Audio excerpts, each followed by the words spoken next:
Salut à tous et bienvenue dans ce nouveau vlog sur mon quotidien de plante addict.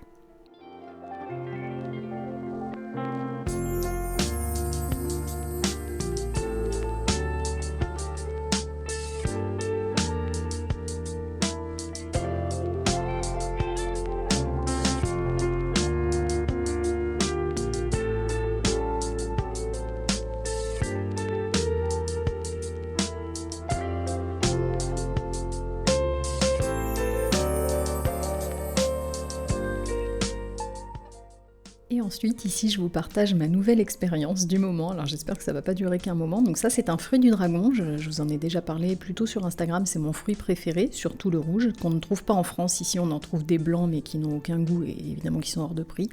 Et donc voilà, j'ai décidé de mettre un fruit dans ma valise pour tenter le coup. Donc là, c'était quelques jours après le retour. Donc j'ai commencé par les extraire comme ça, dans un premier temps, et je les ai plantés directement dans plusieurs substrats. Et puis après, j'ai pensé un petit peu tard, mais que ça serait certainement mieux de les rincer. J'ai fini par en rincer quelques-unes et les mettre sur un autre coton, et puis finalement il se faisait tard parce que ça m'a pris beaucoup de temps, donc j'ai fini par en mettre à tremper toute une nuit et à les planter le lendemain. Alors vas-y, ouvre. Alors on a remarqué quelque chose qu'on voulait vous montrer. Ici on a les graines qui ont été plantées, j'allais dire c'est pas le cas, mais mises en culture un jour avant celle-ci. La différence, c'est que celles-ci, je les ai extraites directement du fruit et mises dedans. D'ailleurs, je ne les ai pas rincées, c'était pas hyper prudent. Bon, ça n'a pas pourri. En revanche, celles-ci, je les ai mises une nuit à tremper dans l'eau. Et bien, vous voyez, je pense que ça a aidé parce qu'elles ont été donc mises dans le coton un jour après et pourtant elles sont vraiment plus avancées. Affaire à suivre. Et coucou! Alors aujourd'hui je me suis motivée à prendre ma caméra pour vous faire ce petit clip face caméra pour pouvoir vous sortir un vlog, j'espère ce week-end. On est déjà bien avancé dans la semaine, je ne sais pas si j'aurai le temps de le monter, mais sinon au moins ça sera la semaine d'après. J'essaye de me remettre le pied un peu à l'étrier parce que depuis mon retour de vacances j'ai du mal à revenir sur YouTube. Je saurais pas trop vous expliquer pourquoi. C'est un peu. Alors, c'est pas de la lassitude, mais c'est un peu de la flemme. J'ai pas tellement envie. Et puis, c'est vrai qu'ici, c'est pas un travail. Hein, donc, j'essaye de garder ça de manière que ce soit un plaisir et de le faire quand j'en ai envie. Mais c'est vrai qu'en ce moment, alors autant à chaque fois que j'y suis, une fois que c'est fait, ça me fait plaisir de vous partager des choses. Mais alors, j'ai du mal à me motiver à installer tout un truc, mettre la caméra et tout ça. J'ai un peu de mal depuis que je suis rentrée. Donc me revoilà, mais j'espère que chez vous ça va bien. Ici ça va super bien. Rebooster à fond après les vacances, ça m'a vraiment fait du bien. Comme toujours, de toute manière, ça fait du bien à tout le monde d'aller en vacances. Ça fait toujours plaisir de voyager. Moi, ça me nourrit l'âme, donc vraiment... c'est voilà, le fait de faire un voyage et encore plus en Asie, ça me fait du bien. Mais ça m'a apporté beaucoup de sérénité et je crois que c'est aussi peut-être un peu pour ça que j'ai du mal là à me remettre dans ce truc de YouTube, aller une vidéo par semaine, etc. Que d'ailleurs c'est un rythme que j'essaye de plus m'imposer, vous devez le voir, hein, c'est moins régulier sur la chaîne. Justement pour que ça reste un plaisir et pour aussi profiter des choses à côté parce que c'est quelque chose que je fais pas assez en fait, je me mets toujours des objectifs, des trucs, des obligations et le temps passe et bref, voilà. Donc ce voyage, il m'a apporté beaucoup de sérénité. C'est ce que ça me fait en général de partir en Asie. Puis l'année dernière, ça avait peut-être été un peu moins le cas parce que comme on n'avait pas voyagé depuis longtemps avec la crise sanitaire, et j'étais émerveillée d'y être allée, mais j'étais moins apaisée que cette année où là je retrouve ce que ça m'apporte toujours de partir là-bas. La Thaïlande, c'est un pays qui me parle beaucoup de par la façon de vivre et de penser des gens. Alors je pense que de toute manière le bouddhisme c'est quelque chose... Alors moi je ne suis pas bouddhiste, mais en tout cas alors il y a le jardinier qui s'est mis, le seul jour où je me motive à faire une vidéo, qui s'est mis à faire du rotofilm, j'espère que vous n'entendez pas trop. Donc je vous disais, le bouddhisme c'est quelque chose, du moins on va dire les grandes lignes, un peu la façon de vivre là-bas, c'est quelque chose qui me parle de plus en plus, la sérénité, et voilà, quand je vais là-bas, je me sens très apaisée. Quand je reviens ici, c'est un poil compliqué et c'est un petit peu ce que j'ai en ce moment là, de me remettre en fait, de me redétacher de tout ce qui me dérange ici, typiquement les incivilités, tout ça. Alors voilà, hein, il y a pas d'endroit parfait, mais il y a d'autres choses qui sont venues ici, qui sont moins bien ailleurs. Mais voilà, c'est vrai que des fois sur le retour, j'ai un peu de mal à me réhabituer à ça. Enfin, c'est vrai que je trouve qu'aujourd'hui, il y a beaucoup d'incivilité. Moi, c'est quelque chose qui me pèse beaucoup parce que moi, c'est pas quelque chose que je fais. J'essaye toujours d'être plutôt respectueuse, que ce soit de l'environnement, des gens autour de moi, et en fait, juste par rapport à moi-même, hein, c'est ma façon d'être ok avec moi, et c'est comme ça que j'ai envie de me comporter. Mais du coup, voilà, bon bref, j'ai un 98% de positif parce que vraiment ça m'a fait beaucoup de bien et une envie de rester dans cette bulle là de sérénité, de positif, de recul. Je crois que je vous en ai déjà parlé sur la chaîne, mais en Thaïlande on dit sabai, c'est il n'y a pas de problème, tout va bien. Parce qu'en fait, en réalité, c'est vrai, tant qu'on a la santé, ben, il n'y a pas de problème. Et puis voilà, finalement, tout ça, il faut prendre du recul sur tout. Et moi, ça me fait du bien de voir des gens qui vivent comme ça. Et puis voilà, 2 petits pourcents de quand je reviens, c'est un peu. Il me faut un petit temps de réadaptation. Mais voilà, bon, c'était trop chouette. Bon voilà, je suis rentrée. Les plantes, c'est pas en ce moment ma priorité. Si vous me suivez sur Instagram, vous devez le voir, mais peut-être que ça se ressort aussi un petit peu sur YouTube, j'en parle moins. Euh, Parce que, alors pour différentes raisons, parce que j'ai déjà abordé plein de sujets, et puis parce que je pense qu'il y a un peu comme dans toutes les passions, alors c'est pas des hauts et des bas, mais des moments où on y est plus que d'autres. En ce moment, je suis moins axée sur les plantes. Alors les plantes, il y en aura toujours, j'en parlerai toujours, et puis il y en aura toujours chez moi. Mais c'est vrai que je suis moins à regarder chaque petit truc. Et puis on rentre aussi dans une saison où les plantes vont moins pousser, donc forcément elles me demandent moins d'entretien. Et ça me va bien parce que j'ai eu un espèce de petit... je pense que j'ai eu un petit ras-le-bol avant de partir en vacances là des plantes. Qui est complètement de ma faute parce que j'ai trop de plantes, j'en suis consciente et je ne veux pas prendre pour l'instant la décision d'en avoir moins, donc du coup je l'ai subi. Mais c'est un choix de ma part, donc je me dis que je subis pas vraiment, c'est moi qui en fais le choix. Mais voilà, aujourd'hui j'ai autant de plantes, ça me prend beaucoup de temps et bah, mine de rien, il y a pas que ça dans la vie, et plus la crise sanitaire s'éloigne, plus il y a plein de choses qui reviennent, dans ma vie et dans la vôtre certainement, et un peu partout, et voilà, j'ai pas autant de temps à consacrer qu'avant. Donc ça m'a un peu étouffée, c'était un peu trop de plantes, et du coup, voilà, je m'y intéresse moins, je m'occupe de mes plantes, j'en parle un petit peu, mais c'est vrai qu'il n'y a pas que ça. À tel point d'ailleurs que je suis en train de réaliser, là en vous le disant, j'y ai pensé il y a 2 jours et vous voyez, j'ai complètement oublié que je n'ai toujours pas ouvert les boîtes. Bah tiens, je vous ferai peut-être une vidéo quand je les ouvrirai. C'est une bonne idée ça. Avant de partir, je vous avais dit que j'avais mis toutes les petites plantes, mais je crois qu'il n'y en a pas tant que ça, dans des boîtes, et que j'ai collé à la fenêtre dans la chambre de ma fille. J'ai même pas ouvert les boîtes, voir dans quel état elles sont. Donc vous voyez, ça fait... je suis partie 3 semaines en voyage, et là je crois que ça fait 2 semaines ou 3 semaines que je suis rentrée. Donc on ouvrira ça après quasiment 6 semaines à être en boîte. J'ai même pas regardé à travers, donc je sais pas du tout dans quel état c'est.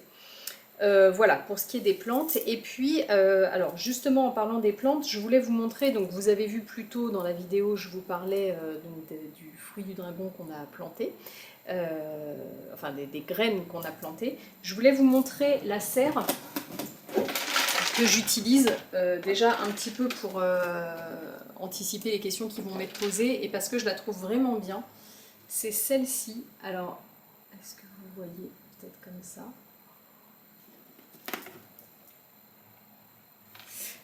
Si je retrouve le lien, je vous la mettrai en description de la vidéo. Moi, ça fait 2 ans, ou peut-être même 3 ans que je l'ai acheté. Et c'est ça, c'était avant que ma fille rentre à l'école, donc ça doit faire 3 ans que je l'ai. C'était un de mes tout premiers achats.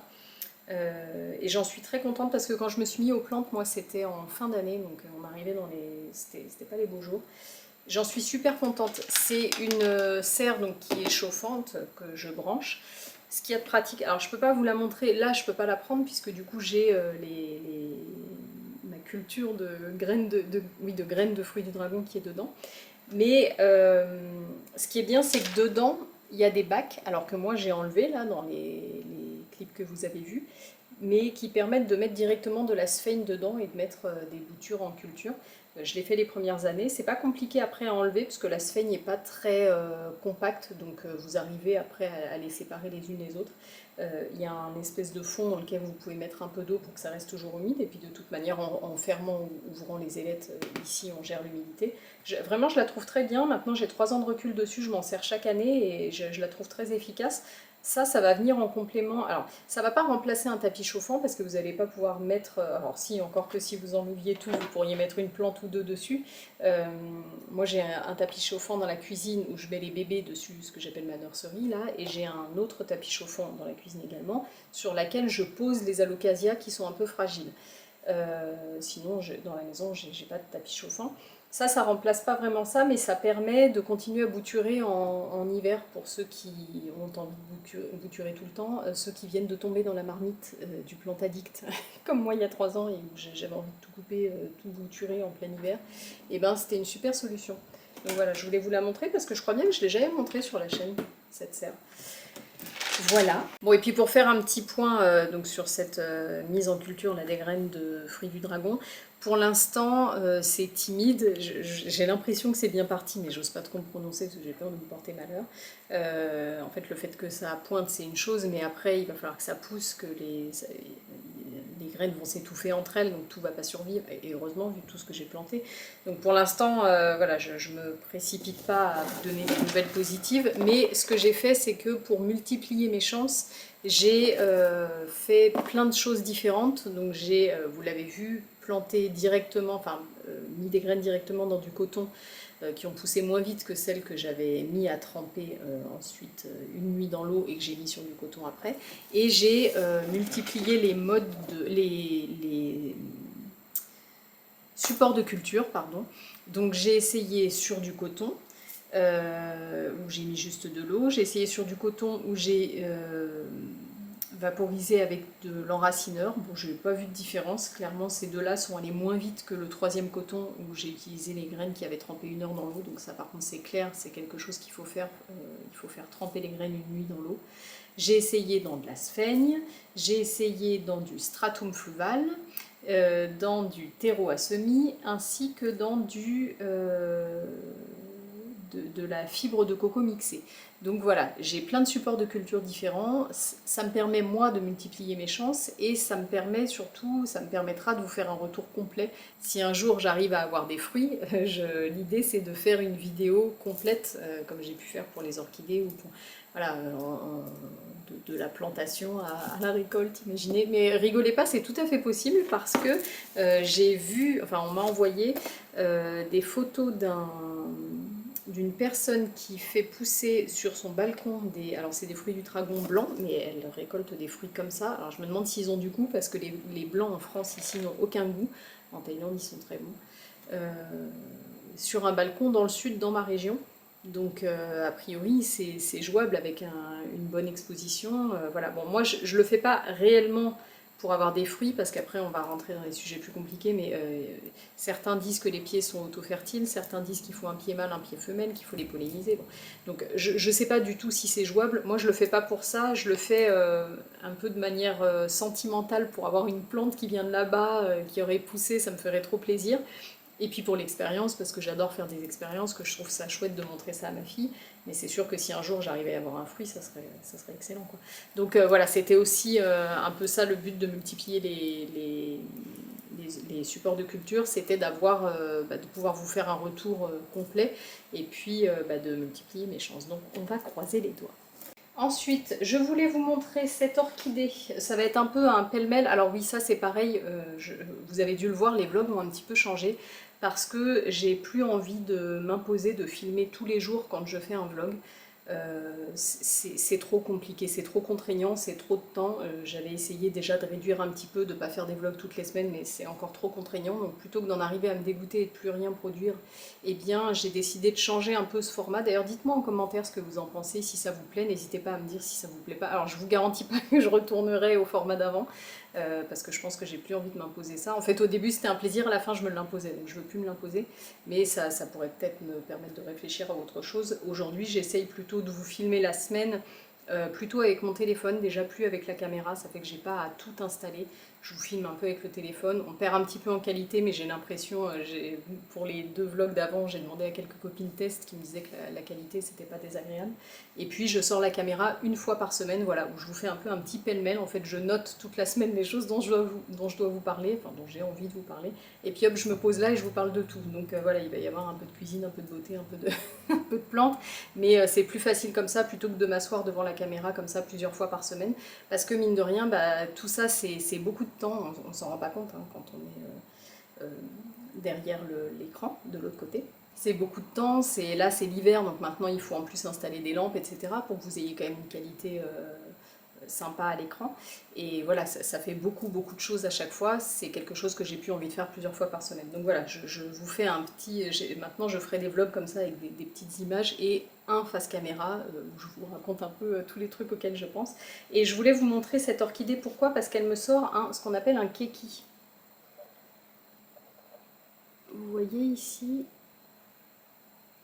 ça, en fait, c'est la manière de bouturer une orchidée, finalement. C'est un petit bébé qui sort de là. Donc là, évidemment, il ne faut pas le couper. La règle, c'est 3 x 3. J'en ai déjà parlé dans ma vidéo dédiée pour les orchidées. Il faut qu'il y ait 3 feuilles, minimum, 3 racines, et que les racines fassent au minimum 3 cm chacune. Quand c'est le cas, vous pouvez couper et planter cette petite orchidée, en fait, dans un nouveau pot, tout petit, adapté, parce qu'elles aiment bien être serrées. Vous les mettez pareil, comme la maman, dans de l'écorce. Et puis, et ben voilà, ça vous permet d'avoir une nouvelle orchidée. Donc celle-ci, je crois, oui c'est ça, 3 tiges. C'est celle que Diana m'avait offert, ma copine Diana.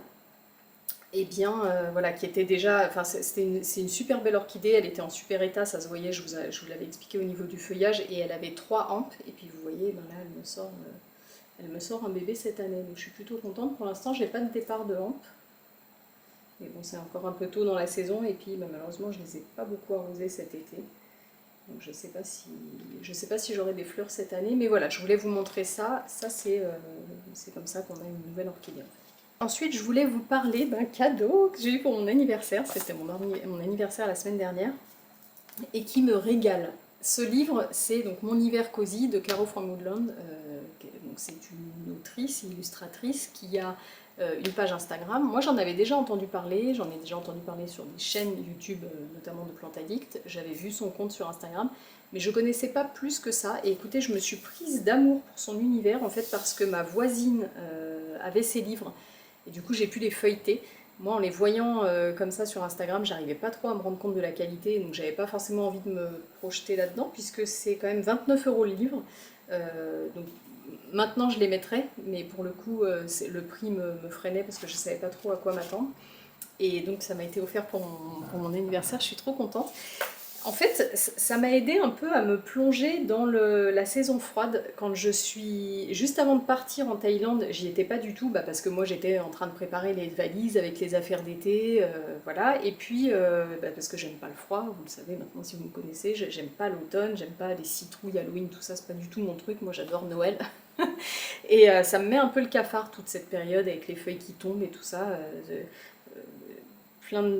Plein de gens trouvent ça beau et moi je trouve ça triste. Voilà, ça me met le cafard. Il fait gris. Alors ici il fait moins gris, mais c'est quand même un peu gris. Bon, ça me plaît pas trop. Je suis dans une région où j'ai plus les arbres qui ont les feuilles qui changent de couleur, etc. C'est pas comme ça ici.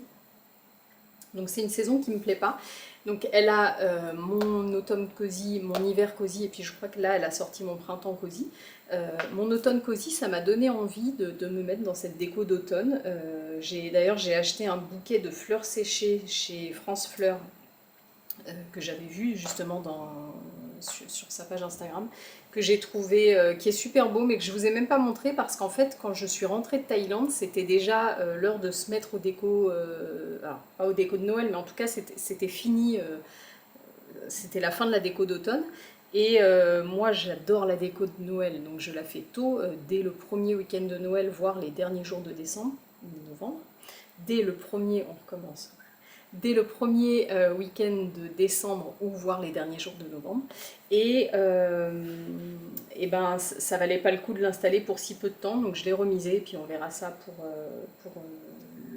l'automne prochain. Et donc là moi j'ai reçu mon hiver cosy, puisque moi ça me parlait plus l'hiver que que l'automne. Et vraiment, ce livre, c'est une pépite. Ça fait 2 soirées là qu'on s'installe avec mon mari pendant que lui lit son livre et moi je me mets là-dedans. Et en fait, ça me met vraiment dans l'ambiance hiver, Noël, et ça me fait du bien, vraiment. Donc voilà, je me suis dit que j'allais vous en parler. Je vais vous lire juste une petite phrase qui, pareil, qui m'a fait plaisir. Bon, je vais vous montrer quand même un petit peu. Donc c'est très joli, c'est des illustrations, mais c'est elle qui les fait. Ça c'est le sommaire. Ça m'a même donné envie de peindre, moi qui suis, je ne sais pas dessiner une patate, hein, faut être honnête quand même. Mais vous voyez, donc il y a des do it yourself, il y a des recettes qui sont terribles. Enfin qui ont l'air, du moins je les ai pas testées, mais qui ont l'air super chouettes, des musiques de Noël, des suggestions, des films de Noël, des livres de Noël, ou d'hiver, hein. En fait il y a une partie Noël et une partie hiver, mais voilà, ça met vraiment dedans, et en fait, je vais vous lire un extrait, voilà, donc c'est sur cette page où elle explique donc Yule, Yule, je sais pas comment on dit, qui est une fête païenne, donc elle explique un petit peu ce que c'est, et elle dit: la terre et la nature se mettent au repos, les animaux hibernent, le rythme quotidien ralentit et notre corps nous réclame naturellement plus de sommeil. Et en fait, ça m'a aidé à accepter ce truc de les jours sont plus courts, on rentre, il fait froid, j'ai envie de rien faire. Et je me suis dit, en fait, c'est pas que j'ai envie de rien faire, c'est que j'ai envie de me cocooner, d'être à la maison, et vous allez voir, j'amène doucement, regardez la transition, j'amène doucement les achats que j'ai faits, je justifie mes achats. En fait, ça m'a donné envie de cocooning, d'être bien chez moi, de chocolat chaud, et d'associer ça en fait que à du positif, plutôt que de le subir, en fait, de me dire, ok, en fait c'est normal, c'est un rythme naturel, c'est vrai que quand on y réfléchit, voilà, la nature se met, les plantes arrêtent de pousser, les animaux hibernent. Et ben nous c'est pareil, on est moins motivés. Moi là, j'en parlais sur Instagram en story, j'ai du mal à me remettre au sport depuis que je suis rentrée de vacances, parce que ben voilà, il fait froid, j'ai pas envie, j'ai envie de rester chez moi. Alors je dis pas que c'est une bonne chose, et de toute manière, moi non plus, je compte pas m'écouter, je compte vraiment me forcer à y aller à partir de la semaine prochaine, mais voilà, je me suis dit c'est quand même normal cette envie de ralentir un peu, et voilà. Bon bref, j'adore ce livre, vraiment je vous le conseille, je le trouve canon. Ce que je vous disais plus tôt, vous voyez, ça me donne envie de peindre. Moi qui ne sais pas peindre, j'ai envie de recopier, en fait, de m'inspirer de ces pages et de faire des petites peintures pour moi. Bon voilà, bref, ça me plaît, je voulais vous montrer ça. Et la dernière chose dont je voulais vous parler, c'est de mon petit tour du jour. Je suis allée chez Jiffy, qui est un magasin dans lequel je ne vais pas souvent, parce que je trouvais que c'était cher par rapport à... Je trouve que le rapport qualité-prix n'y est pas. C'est un magasin qui est censé être pas cher, parce que c'est pas hyper quali, et c'est cher. C'est pas quali et c'est cher. Donc bref, en général, j'y vais pas. Je me suis retrouvée chez Jiffy parce que je voulais changer mes plaids, là, vous voyez, les plaids que vous voyez derrière moi. En fait, je mets toujours ça sur les canapés pour pas abîmer les canapés. D'ailleurs, c'est un bon truc que je peux vous donner, ça. Vous savez, les jeans, on a souvent... Alors, ça se fait un peu moins maintenant, mais vous voyez la vieille qui parle. Dès qu'il y a des pressions sur les jeans ou des boutons, ou de manière générale sur les pantalons, en fait, ça abîme beaucoup les canapés. Donc nous, on a toujours mis comme ça des plaids, même quand c'est un canapé qui est en bon état, enfin surtout quand c'est pas pour cacher en fait la misère, c'est vraiment pour préserver notre canapé. Et ben là, je trouve qu'il fatigue un petit peu, c'est des plaids qui ont plusieurs années, donc j'avais envie de retrouver des nouveaux plaids, je trouvais pas. J'ai fait plein de magasins, j'ai fait des magasins comme Maison du Monde, où il y avait des belles choses, mais on se retrouve avec des plaids à 70 €, donc c'était pas du tout possible pour moi. Et donc voilà, j'ai fini chez Jiffy. Et donc j'ai trouvé mes plaids là-bas, et j'en profite pour vous donner l'information. Alors, je suis allée chercher l'info sur leur site et je ne l'ai pas trouvé, donc je ne sais pas jusqu'à quand ça dure, ce que je vais vous dire là, mais en tout cas, quand j'y suis allée aujourd'hui, il y avait 50% pour tout achat effectué en magasin, donc peu importe le rayon, il y a 50% remboursé en bon d'achat. Alors, c'est pas un truc de fidélité, moi c'est juste un bon d'achat qu'on m'a donné en papier. Ce qui fait que je me retrouve avec un bon d'achat et que je vais devoir y retourner. Alors, j'avais pas décidé d'acheter de la déco cette année, puisque j'ai déjà de la déco de Noël. En fait, là, j'ai très envie. On est mi-novembre, là, on est le 20 novembre. J'ai très envie de faire la déco de Noël et tout ça, mais je m'empêche de le faire, déjà parce qu'on a nos anniversaires, mon mari et moi, en fin de mois de novembre, donc j'essaye toujours d'attendre ça avant de passer en mode Noël. Et parce que, bon, bah voilà, je veux pas le faire trop tôt, donc là, je commence doucement doucement à mettre des petites touches, mais plutôt des trucs, là encore une fois j'essaye de vous justifier l'achat que je vais vous montrer après, plutôt des trucs qui font hiver mais qui font pas vraiment Noël et qu'on pourrait garder. Donc je mets doucement des petites touches comme ça de lumière, ça me fait trop de bien, ouais, ça me fait trop plaisir. Et pourquoi je vous raconte ça? Oui, donc j'avais pas décidé d'acheter de déco de Noël cette année, mais du coup je me retrouve avec des bons d'achat qui vont être valables, donc c'est du 11 au 24 décembre. Du coup, les prix étaient intéressants pour ce que j'ai acheté. C'était intéressant d'avoir un genre de cashback là pour y retourner. Donc, je pense que j'achèterai des petites décos de Noël chez Jiffy et je vous montrerai. Donc, qu'est-ce que j'ai pris? J'ai pris, hop, hop. Alors, j'ai trouvé un plaid comme ça, donc pour remplacer celui-là. Donc là, c'est Black Friday en ce moment. Ça, c'est pareil. Black Friday, je découvre cette année. Je pensais pas que c'était intéressant. J'ai trouvé un plaid à moins 40%, donc à 8 euros chez Leclerc. Donc celui-ci qui est tout doux là, il va remplacer celui-ci. Alors les deux plaids que j'ai là, je vais pas les jeter parce qu'ils sont pas non plus... Le gris est un petit peu taché et j'ai vu qu'il y a un endroit où il y a un petit trou. Le blanc non, mais en fait c'est à force de s'asseoir dessus, ben forcément ça les tasse, enfin, je sais pas comment vous dire, et c'est pas joli. Je vais les recycler pour Rollo. Je vais jeter les siens, il avait déjà les anciens.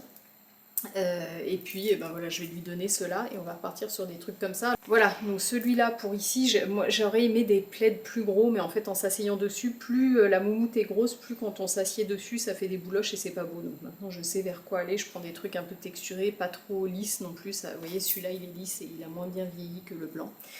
Donc voilà, j'ai trouvé celui-ci que j'ai payé 12 euros, c'était très raisonnable pour remplacer le blanc là-bas. Vous voyez que j'ai pris aussi un petit peu texturé. Trop agréable. En ce moment j'ai envie de ça, de cocooning, là, de douceur. Et j'ai pris celui-là, alors ça c'était pas prévu du tout. Je sais plus combien je l'ai payé, 14 euros. Ou 14, enfin, 14 ou 15 quoi, 14,90 quelque chose. Oh, regardez. Alors celui-là ça va pas être pour mettre sur les... Peut-être ça va être pour se couvrir. Avec mon petit livre là. Mamie, on va être parfait. Donc voilà, celui-là il est tout doux à l'intérieur.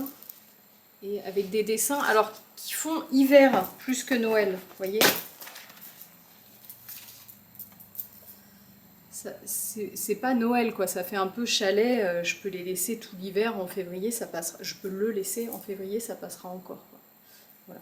Je suis ravie de mon achat. Donc j'ai payé ça 15, ça 12, et puis une petite déco de Noël, et donc j'ai 15 euros de bon d'achat. J'ai pris ça. Non mais...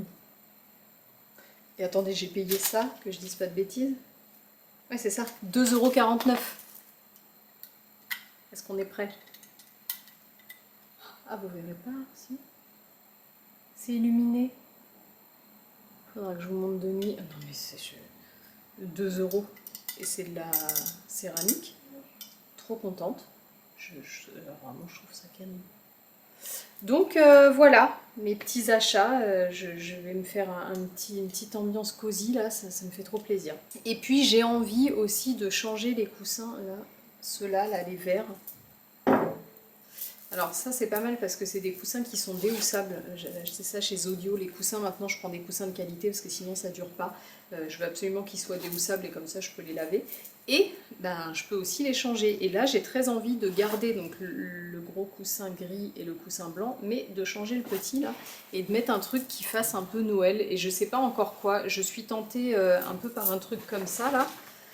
Un peu, vous voyez, en toile de jute avec un sapin brodé dessus, un truc comme ça.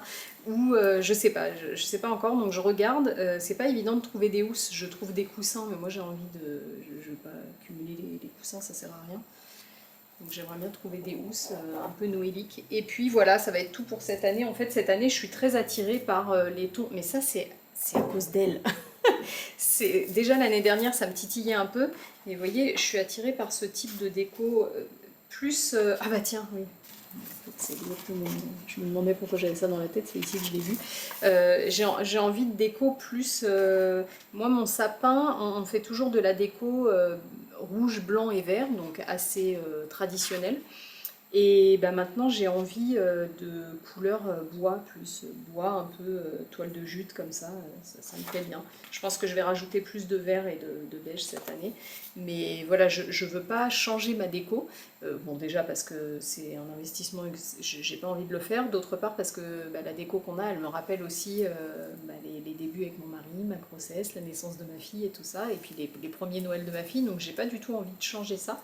Mais je pense que je peux rajouter des petites touches comme ça un peu couleur matière naturelle et que ça va bien passer avec le blanc et le rouge. Donc voilà, je vais essayer de mixer un peu cette année. Voilà, on est dans l'ambiance, enfin, je commence doucement à me mettre dans l'ambiance de Noël et ça me fait trop plaisir. Alors il y a une chose que j'ai oublié de vous montrer, c'est le cadeau d'anniversaire qui m'a été fait par Nathalie, la collectionneuse des épiphyllums, qui m'a offert un Oya Thompsoni. Alors elle en a un immense dans sa véranda et regardez, il est en bouton. Alors je ne sais pas si j'arriverai à le faire fleurir puisque bon, il y a quand même eu le changement de maison, je ne sais pas si ça va aller. Donc moi je l'ai mis en extérieur puisqu'elle a le sien dans une véranda et que ça fonctionne. Donc bon, celui-là est plus petit, du coup forcément ça va être plus fragile, mais j'ai envie d'essayer. Voilà, on va voir. Donc je vous tiendrai au courant si j'arrive à avoir des fleurs. Puis vous voyez, ben, pour l'instant, tout le monde se porte plutôt très bien. On est fin novembre. Bon, on est fin novembre, mais il fait doux. Hein. J'ai même un épiphyllum là-haut là, qui a encore fleuri. Ici, le pumilum. Bon voilà, on croise les doigts. Ceux-là vont passer l'hiver dehors, on verra. Mais vous voyez les couleurs comme elles sont. Je sais pas si vous voyez la différence avec la dernière fois que je vous les ai montrées. Ça a l'air plus vif, bizarrement. Je pense que c'est parce qu'il y a moins de soleil. Bon, celui-ci était censé rester, enfin, était jaune. Maintenant, il vire un peu rose, orangé. Mais celui-ci, il n'était pas aussi rose foncé. Là, j'adore. Voilà. Je vous montrerai si ça s'ouvre.